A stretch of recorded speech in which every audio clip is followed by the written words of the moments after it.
soins des victimes de violences sexuelles, il faudrait déjà faire les diagnostics et les reconnaître. Et là, en matière de handicap, et notamment de handicap sévère, eh ben, c'est déjà pas reconnu. Donc c'est vraiment le premier point.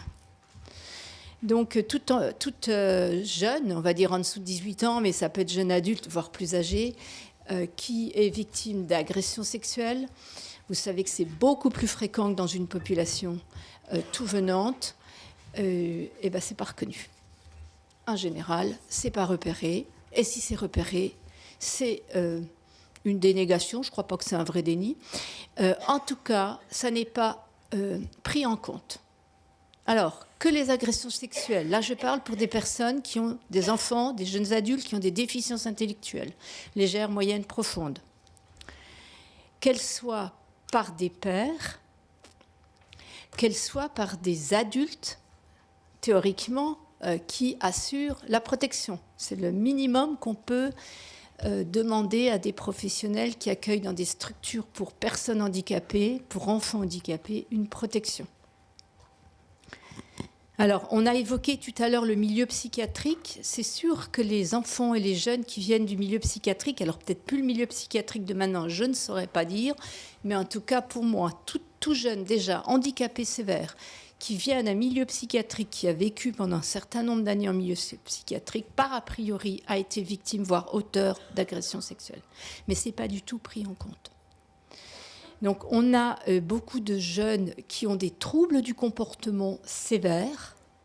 Et moi, j'ai suivi particulièrement 2 situations de jeunes. Alors, je vais être rapide. Donc, par contre, j'ai fait un article là-dessus. Donc peut-être que par Muriel, si vous le souhaitez, on pourra voir psychotraumatisme et jeunes adultes handicapés. Donc pour vous le faire court en 1 minute, j'ai suivi 2 jeunes adultes ayant un handicap par anoxie cérébrale, donc pas du tout une pathologie génétique évolutive, une lésion fixée. Dans les 2 cas, la mère, alors une jeune fille de 16 ans, on va dire un jeune de 21 ans, à peu près 23 ans. Dans les 2 cas, trouble du comportement d'apparition récente. Dans les 2 cas, dans les structures agression sexuelle.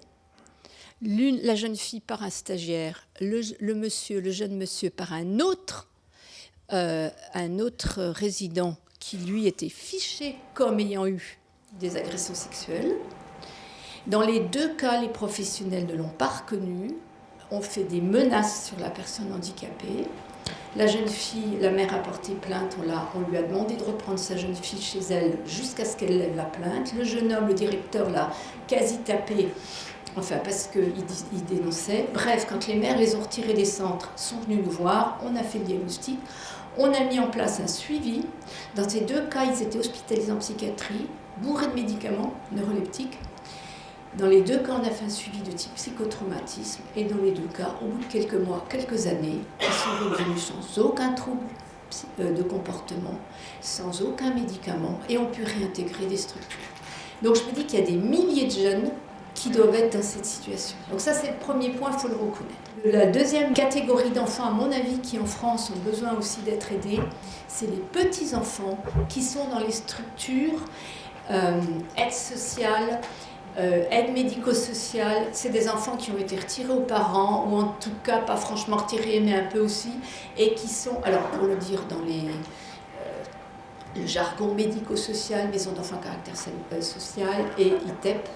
Voilà, mec, c'est ITEP, on va dire. Voilà, moi, j'ai travaillé pas mal, j'ai discuté avec beaucoup de directeurs. Absolument aucune prise en charge, pratiquement, de type spécialisé, de type violence. Donc, c'est des enfants, on sait qu'ils ont subi des violences, on sait qu'ils ont vu des violences, elles ne sont pas forcément à caractère sexuel. Psychologue, aucune spécificité. La dernière où j'étais, il y avait 5 psychologues. Aucun n'a pensé à prendre les enfants à partir de leur vécu traumatique. Voilà. Donc je pense que là, on a un énorme champ. Donc je ne vais pas aller plus loin. Mais pour moi, je serais vraiment partante pour qu'on fasse des colloques, qu'on forme ces personnes et qu'on soit vraiment... on ne sait même pas la quantité, déjà, mais au moins qu'on puisse former les professionnels. Donc on a beaucoup parlé de la formation des professionnels pour les violences aux femmes, voire aux enfants dits normaux, entre guillemets, tout venant. Mais là, pour le handicap et pour les cas sociaux, entre guillemets, là, il y a un énorme champ.